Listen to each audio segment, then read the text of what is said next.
So if we call through a smoky, hot environment and we come to a tenable room and we find a victim behind the closed door, if we drag them back through that area we just came through, are we doing more harm or good to that victim? We'd be better off closing the door and getting that victim out the window. So here we're going to show a one-person window lift to one person on the ladder. Let's come on up. Up here we've got Ben, and he's going to talk through how we get the victim to this window. So I've either found this victim in the room or I've dragged them through that doorway. First thing I want to do is maintain my tenability in this room. So I'm going to move my victim's feet out of the way. We're going to close our door, buy ourselves some time. The next thing I need to do is get my victim's feet facing the window and keeping him on his back. Easiest way to do that, feet come up. I'm simply going to rotate on the floor. The more of his body I get off the ground, the less friction, the easier it is to move him. Now I'm going to drag him closer to my window.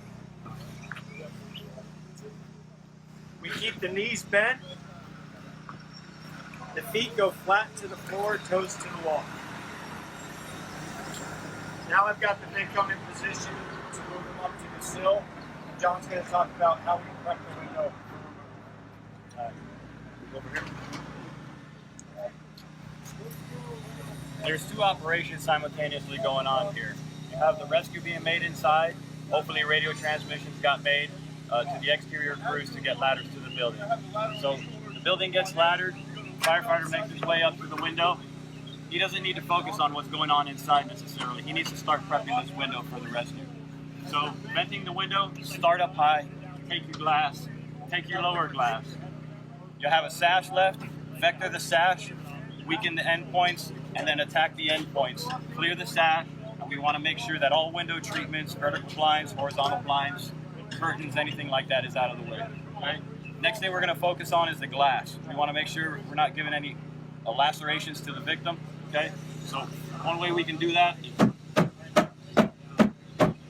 just smashing and chipping the glasses into small pieces and then raking the sill. And that's going to clear any glass. Some less substantial frames we can clear out with the fork end or bevel of the Halligan or the pry tip of a 6-foot hook. Just pry it up and rip that molding out, and the glass will come with it. Okay? Now we're going to shift our focus back inside the building. So John's dressed the window to prepare for removal. He's going to let me know which way he wants the victim head coming out. I'm going to tap my right. I'm going to verbalize his left because I know he's opposing me. He's in the bad visibility. I'm in the good visibility. So I want to do him the favor and give him the advantage and let him know verbally what side. So I'm tapping the right, and that's the side he's going to send the head to. So I'm going to make basically a 2-stage lift to get our victim up to the windowsill. Each time I move the victim, I'm going to support him with my thigh or my knee so that I can get hands free. First lift is just sitting him up. I hand the hands up to the rescuer outside so he can help guide him out. I reposition to a squat. Ready, John? Ready. Ready, lift. And his weight is now on the sill. We can go through. I know you guys are, as John brought that victim out, he takes these arms and gets them in an exaggerated fashion out to this side. We want to make sure these arms don't get stuck in the ladder. As he's here, John is shoulder to shoulder with this victim. So as this victim comes out, we don't want him to go top heavy and off the ladder. So one leg's going to come out on behind.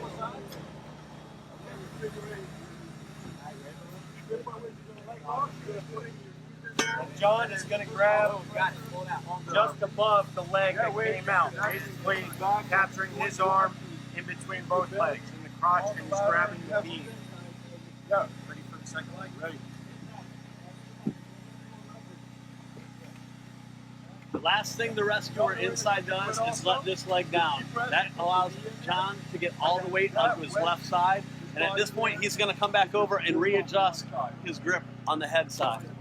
He's going to press the victim into the ladder and readjust and come underneath the armpit. That gives him a little better stability as we come down the ladder. As he comes down the ladder, we did all that work at the top end. He goes down to one knee and takes the victim right to the ground.